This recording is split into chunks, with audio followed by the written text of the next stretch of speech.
Hi guys, what's up, welcome back to Mamiya vlogs. आजकल का जो हमारा टाइम चल रहा है यार, ऐसा कौन होगा जो आर्टिफिशियल ज्वेलरी का यूज़ नहीं करता होगा या जिसे आर्टिफिशियल ज्वेलरी पहनना पसंद नहीं होगा। बहुत से ऐसे रीजंस हैं जिसकी वजह से हम आर्टिफिशियल ज्वेलरी पहनते हैं, जिनमें से कुछ एक मेन रीजंस क्या हैं। कुछ लोग को फैशनेबल दिखने का शौक होता है, स्टाइलिश दिखने का शौक होता है, इसलिए वो फैशन ज्वेलरी पहनते हैं, आर्टिफिशियल ज्वेलरी पहनते हैं। दूसरा, ये अफोर्डेबल होती है यार, फाइन ज्वेलरी के कंपैरेटिवली अगर आप इसको परचेज करते हैं तो ये अफोर्डेबल है, पॉकेट फ्रेंडली है।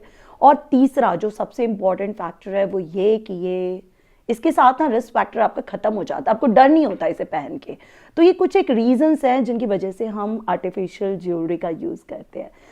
अब आर्टिफिशियल ज्वेलरी हर कोई खरीद लेता है, लेकिन ये किसी को भी नहीं पता होता है उसकी असली केयर या ठीक से उसकी केयर करनी कैसे है।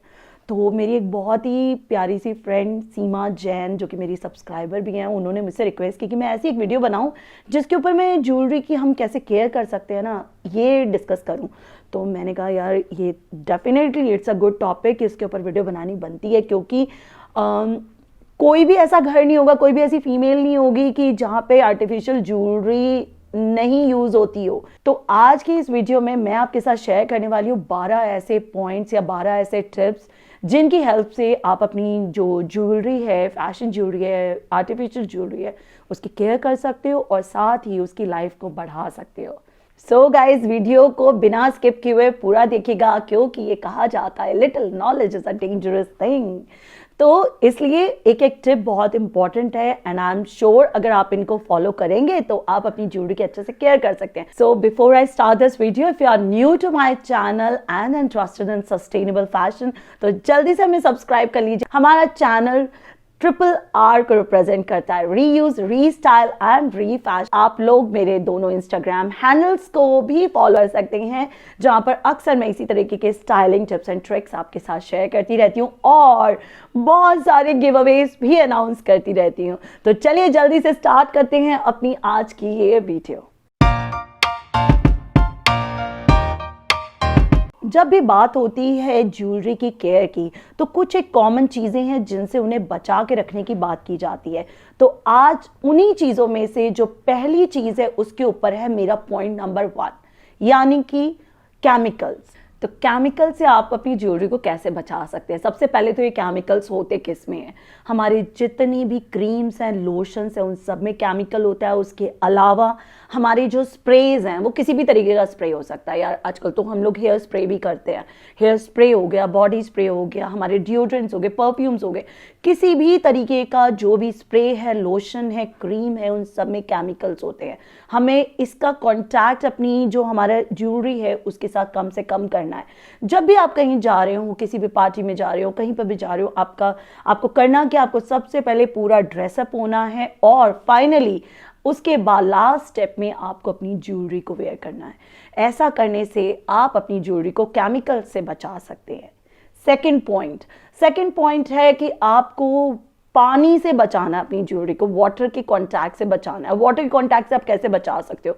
आप कहोगे कि हम कहीं जा रहे हैं तो वाटर कांटेक्ट नहीं हो रहा, बट घर में अक्सर हम हाथों में रिंग्स पहन लेते हैं, ब्रेसलेट्स पहन लेते हैं, इस तरीके की कोई भी चीज़ अगर हम पहनते हैं और पहनने के बाद हम पानी में कोई काम कर रहे हैं, तो वाटर के कांटेक्ट में जब हमारी ज्वेलरी आती है तो उसके ऊपर टार्निशिंग एंड डिस्कलरेशन के चांसेस या उसकी शाइन खराब होने के चांसेस सबसे ज़्यादा बढ़ जाते हैं। तो आपको अगर ऐसा कोई काम करने की ज़रूरत पड़ रही है तो प्लीज़ अपनी ज्वेलरी पीसेस को निकालिए, एक तरफ रखिए और इन कामों को कीजिए और उसके बाद वापस पहन लीजिए। तो इस तरीके से आप पानी से अपनी ज्वेलरी को बचा सकते हैं।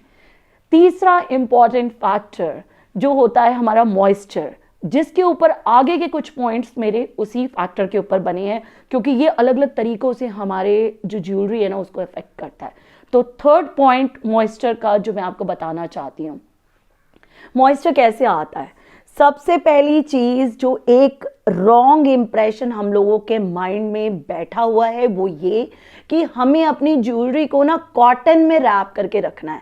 रुई होती है ना, हम रुई में अपनी ज्वेलरी पीसेस को लपेट के रखते हैं। हम किसी को सलाह कोई लेते हैं ना, अच्छा ज्वेलरी कैसे रखते हो, तो हम कहेंगे जी ज्वेलरी को ना अपनी संभाल के रखना है तो कॉटन में लपेट के रख दो। एटमॉस्फेरिक जो मॉइस्चर है ना उसको एब्जॉर्ब करती है। तो जब कोई चीज मॉइस्चर को एब्जॉर्ब कर रही है तो हमारी ज्वेलरी को कैसे बख्श देगी यार। तो उस उस एटमॉस्फेयर में प्रेजेंट जो मॉइस्चर है और जिसको कॉटन एब्जॉर्ब कर लिया, उससे हमारी शाइन जो हमारी ज्वेलरी की है ना, वो पक्के तौर पर खराब होगी। हम कॉटन इसलिए नहीं रखते थे कि ज्वेलरी को सेव कर ले, बल्कि इसलिए रखते थे कि यार रगड़ ना लगे, कोई स्टोन वगैरह निकले ना, अगर काफ़ी सारी चीज़ें रखी हैं तो।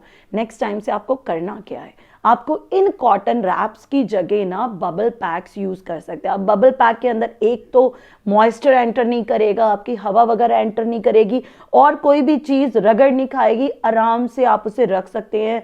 कहीं पर भी अगर आपको बीच में एक सेपरेशन देना है किसी चीज को, खासकर अपने बॉक्सेस में, आप इसी बबल पैक्स को आप बिछा के रख सकते हैं, और ये बहुत ईजिली अवेलेबल हो जाते हैं मार्केट के अंदर। फोर्थ पॉइंट है हमारा, जब भी हमें कोई भी गिफ्ट मिलता है ना, कभी भी ज्वेलरी पीसेस जब गिफ्ट में मिलते हैं या हम किसी को गिफ्ट में देते हैं, तो हम उन्हें वेलवेट बॉक्सेस के अंदर देते हैं। बहुत खुश हो जाते हैं हम लोग कि वाह वेलवेट बॉक्सेस मिल गई, और अब अपनी ज्वेलरी को हम संभाल के इन्हीं वेलवेट बॉक्सेस के अंदर रखेंगे। लेकिन आपको पता है कि डायरेक्ट कांटेक्ट हो रहा है आपका, एक तो सबसे पहले तो जैसे ही आपका बॉक्स खुल रहा है हवा से उसका कांटेक्ट हो रहा है, दूसरा वो जो वेलवेट बॉक्सेस हैं जिस मटेरियल से बने हैं, जिस तरीके से उसे चिपकाया गया है, बनाया गया है, उसके अंदर कितने तरीके के केमिकल्स हैं, उन केमिकल्स का इफेक्ट भी तो हमारे ज्वेलरी के ऊपर होगा। तो अगर किसी ने प्रेजेंट दिया है हमें, तो उस प्रेजेंट को प्रिजर्व करने का काम हमें खुद करना पड़ेगा। नेक्स्ट टाइम से गांठ बांध ले कि अपनी ज्वेलरी उन वेलवेट बॉक्सेस में बिल्कुल भी नहीं रखनी है। वो गिफ्ट पर्पस के लिए ठीक है कि आपने गिफ्ट कर दिया या गिफ्ट ले लिया, but after that you have to preserve them. Jewellery को अगर सेफ रखना है तो please don't keep it in the velvet boxes. My fifth point is also about the boxes. अब और अलग अलग तरीके के बॉक्सेस आते हैं, ये नहीं कि वेलवेट बॉक्सेस तो हो गया, लेकिन उसके अलावा आजकल मार्केट में जो ज्वेलरी पीसेस हैं उनके लिए बॉक्सेस का यूज किया जाता है। अलग अलग तरीके के, कुछ मेटालिक, कुछ कार्डबोर्ड, कुछ भी किसी भी तरीके के बॉक्सेस आते हैं। अब उन बॉक्सेस के अंदर सबसे पहली बात, उनको बनाने के अंदर कुछ एडेसिव्स का यूज होता है, कुछ केमिकल्स का यूज होता है। तो ये सारी चीजें इफेक्ट करती हैं हमारी ज्वेलरी की शाइन पर और डिस्कलरेशन एंड टार्निशिंग पैदा करती हैं। तो आपको अपनी ज्वेलरी को इन बॉक्सेस में नहीं रखना है। तो अब आप कहेंगे कि अगर वेलवेट बॉक्सेस में नहीं रखेंगे, ज्वेलरी बॉक्सेस में नहीं रखेंगे, तो हम किस में रखेंगे? आपको अपनी ज्वेलरी को रखने के लिए ऐसे प्लास्टिक बॉक्सेस का यूज करना चाहिए। ऐसे प्लास्टिक बॉक्सेस बहुत ही इजीली अवेलेबल हो जाते हैं मार्केट में, और इसके अंदर किसी भी तरीके का कोई एडहेसिव या केमिकल यूज नहीं होता है। So this is perfect for your jewellery purpose, उसे संभाल के रखने के पर्पस के लिए इट इज वेरी यूजफुल। ऐसे प्लास्टिक बॉक्सेस के अंदर हम अपनी ज्वेलरी को कैसे रखेंगे? अब इस तरीके के बैग्स आते हैं आपके मार्केट से। कई बार जब हम कुछ अच्छे पीसेस परचेज करते हैं ना, तो ऐसे पाउचेस में हमें हमारी ज्वेलरी पीसेस मिलते हैं जिनमें जिप्स लगी होती हैं, या फिर जो इस तरीके के प्लास्टिक पाउचेस हैं हम उनका यूज कर सकते हैं। ऐसे पाउचेस जो होते हैं, अब इसमें जिप लॉक भी आते हैं, और इस तरीके के पन्नी वाले जो होते हैं ना, आपके स्टिक ऑन पॉली पैक्स भी आते हैं। आपको ज्वेलरी अपनी सिर्फ इन पन्नी में और इस सब चीज़ों में ही डाल के रखनी है। तो इससे क्या होगा कि आपके ज्वेलरी पीसेस के अंदर एक तो मॉइस्चर नहीं जाएगा, दूसरा अगर कोई स्टोन निकल जाता है या किसी भी तरीके का कोई भी चीज़ उसके अंदर से अगर मोती लगे हैं, स्टोन लगे हैं, कुछ भी लगा, अगर वो गिर जाता है, निकल जाता है, तो वो उसी पाउच के अंदर रहेगा और उसे आप आसानी से लगा सकते हैं। तीसरी चीज़ क्या होगी इसके अंदर कि अगर कहीं से भी कटवट भी गया है और मॉइस्चर आने के चांसेस भी रहेंगे, तो सीधा डायरेक्ट कॉन्टैक्ट नहीं होगा और मॉइस्चर इफेक्ट नहीं कर पाएगा हमारी ज्वेलरी पीसेस को। तो याद रखिए, डायरेक्ट बॉक्सेस के अंदर नहीं रखना है, एक पॉली पैक के अंदर पहले अपनी ज्वेलरी को रखना है और फिर उस बॉक्स के अंदर आप लगा सकते हैं अपनी ज्वेलरी को। मैं हमेशा अपनी ज्वेलरी को ऐसे ही रखती हूँ। Now the next point is never store your jewelry in these giftable और गिवेबल पाउचेस। इस तरीके के पाउचेस हर घर के अंदर अक्सर मिल जाते हैं। हम बहुत ही खुश होकर अपनी ज्वेलरी को इन पाउचेस के अंदर रखते हैं कि चलो जी हमने तो सेपरेट करके रख दी और अब संभली रहेगी हमारी ज्वेलरी। लेकिन क्या आपने कभी सोचा कि जैसे ही आप ड्रॉ स्ट्रिंग खोलते हो या ड्रॉ स्ट्रिंग बंद भी करते हो ना, मॉइस्चर अंदर जाने के चांसेस पूरे पूरे बने रहते हैं। तो अगर आपको इस तरीके की पोटलीज में अपनी ज्वेलरी को रखना भी है तो आपको कैसे रखना है? आपको पहले अपनी ज्वेलरी को जो प्लास्टिक बैग्स हैं उसके अंदर डालना है और उसके बाद इन ड्रॉ स्ट्रिंग वाले जो पाउचेस होते हैं ना उसके अंदर आप रख सकते हैं। तो इससे क्या होगा कि डायरेक्ट जो मॉइस्चर से कांटेक्ट है ना ज्वेलरी का वो नहीं होगा और हमारी ज्वेलरी की जो शाइन है वो बनी रहेगी, डिस्कलरेशन एंड टार्निशिंग से वो बची रहेगी। अगला पॉइंट, जो मिस्टेक हम सब करते हैं यार, क्या हमने भी कोई ऐसा बॉक्स बना रखा है जिसके अंदर कानों के हैं तो उतार के सब रख दिए, गले के उतार के रख दिए, जो भी हमारी रिंग्स है उतार के रख दी, मतलब एक कॉमन बॉक्स बना दिया और सारी चीजें उसमें भर दी कि चलो कहीं जाना है निकालो, खोलो बॉक्स, खोलो उसी में से निकालो। क्या आप भी ऐसा करते हो? मैं ऐसा किया करती थी, तब मैंने देखा कि नहीं, ये एक बहुत ही गलत तरीका है। सबसे पहले तो चीजें एक दूसरे के साथ मिक्सिंग हो जाती है, मिलती नहीं है, एक निकालो दूसरी ढूंढो, तो उससे बेटर होता है कि आप प्लास्टिक बैग्स बनाएं सेपरेटली। इयररिंग्स के लिए आप अलग रख सकते हैं, हर पीस के लिए आप अलग बैग रख सकते हैं, या फिर अपने रिंग्स एक ही पॉली बैग के अंदर आप डाल के रख सकते हैं, अपनी 2-4 चेन्स एक ही में डाल के रख सकते हैं। आप इस तरीके के अलग अलग पाउचेस अगर बनाकर उस एक ही प्लास्टिक बॉक्स में रख देंगे तो उससे क्या होगा, एक तो आपस में कोई चीज़ की मिक्सिंग नहीं होगी, दूसरा रगड़ नहीं लगेगी। ज्वेलरी पीसेस को आपस में रगड़ लगने से स्टोन्स गिरने के चांसेस रहते हैं, तो आपके स्टोन्स, उनकी पॉलिश, सब कुछ बचा रहेगा। और सबसे बड़ी चीज़, डायरेक्ट मॉइस्चर के कांटेक्ट में नहीं आएंगे, क्योंकि जब हमने सब कुछ एक साथ रख दिया तो बॉक्स खोला, मॉइस्चर अंदर, तो किसी भी स्टेट में हमारी वो जो ज्वेलरी है ना उसकी पॉलिश तो खराब होनी ही होनी है। तो नेक्स्ट टाइम से आपने उस बॉक्स के अंदर भी अपनी ज्वेलरी को प्लास्टिक बैग्स के अंदर ही रखना है। इन माय नेक्स्ट पॉइंट मैं आपको बताऊंगी कि उसकी शाइन को आप कैसे बढ़ा सकते हो या बरकरार रख सकते हो।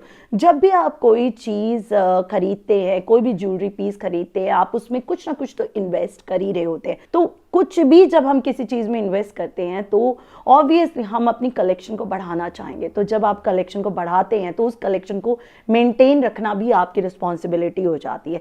ऐसे केस में ना कुछ एक चीज़ों पे इन्वेस्ट करना आपका बनता है। ज़्यादा महंगा नहीं है, लेकिन अगर आप एक एक्रिलिक स्प्रे खरीद लेते हैं ट्रांसपेरेंट शेड का, तो जो भी आपकी ज्वेलरी पीसेस है, आप फ्लैट एक कागज़ ले सकते हैं, एक कोई भी शीट लें पेपर की, उसके ऊपर अपने जितने ज्वेलरी पीसेस हैं उनको रखें और इस स्प्रे को आप कर दें। तो उससे क्या होगा, मॉइस्चर इफेक्ट नहीं करेगा, एक लेयर फॉर्म हो जाती है।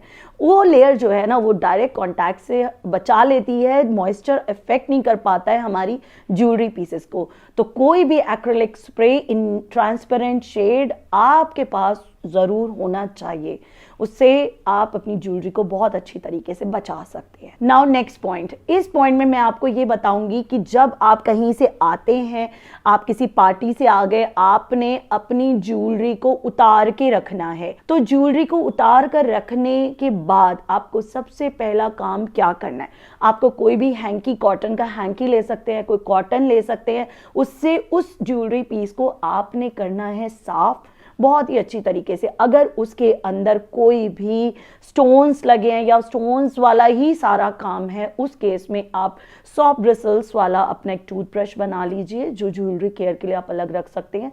तो एक सॉफ्ट ब्रिसल्स वाला टूथब्रश, या फिर जो हमारा पेंट ब्रश आता है ना, हमारे बच्चों के पास होता है, वो वाला पेंट ब्रश आप यूज कर सकते हैं। उससे क्या होगा, आप एक बार क्लीन कर लीजिए और जितना डस्ट होगा, जो कुछ होगा ना, वो उस ज्वेलरी पीस से उतर जाएगा।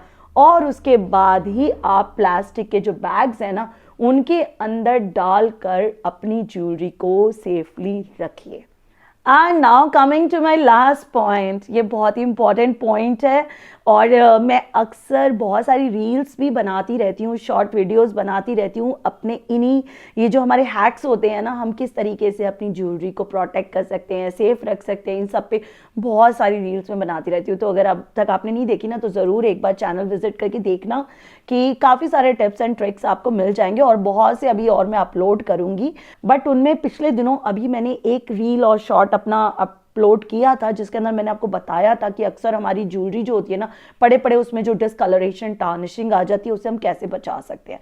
तो उसके अंदर मैंने आपको मेंशन किया था कि जो भी हमारे प्लास्टिक वेयर या कोई भी आइटम्स हम खरीदते हैं, उसके अंदर सिलिका जेल पाउचेज होते हैं आपके पास, जो ये प्लास्टिक बैग्स हैं जिनके अंदर हम अपनी ज्वेलरी को डाल रहे हैं, अगर हम उसके अंदर वो सिलिका जेल पाउचेज को डाल दें तो हम अपनी ज्वेलरी का वो जो सिलिका जेल पाउचेज होते हैं ना, वो सारा मॉइस्चर एब्जॉर्ब कर लेते हैं। और जब मॉइस्चर एब्जॉर्ब हो गया तो ज्वेलरी ऑटोमेटिकली हमारी सेफ रहेगी। लेकिन यहाँ पर भी एक क्वेश्चन आ जाता है कि सिलिका जेल पाउचेस अगर ना हो तो हम क्या करें।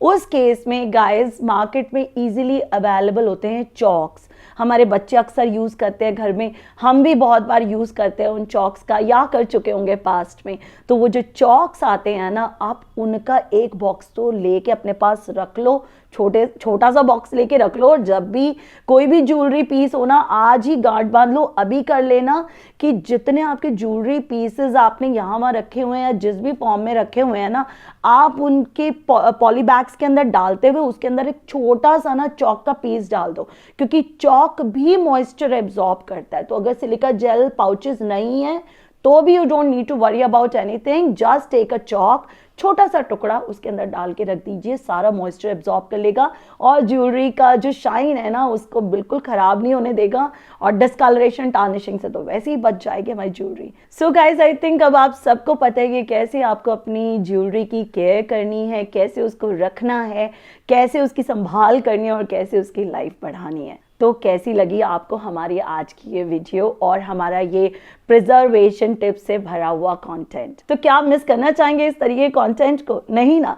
तो जल्दी से लाइक कर दीजिए वीडियो को, और चैनल पर नए हैं तो सब्सक्राइब करना तो बिल्कुल मत भूलना, और साथ साथ जो बेल आइकन बना है ना उसको भी प्रेस कर देना, ताकि इस तरीके की वीडियोस, इस तरीके का कंटेंट जब भी मैं अपलोड करूँ तो आपके पास नोटिफिकेशन पहुंच जाए। So guys, now it's time to wrap up this video and see you guys in the next one. Till then, stay positive and keep rocking, take care, bye bye.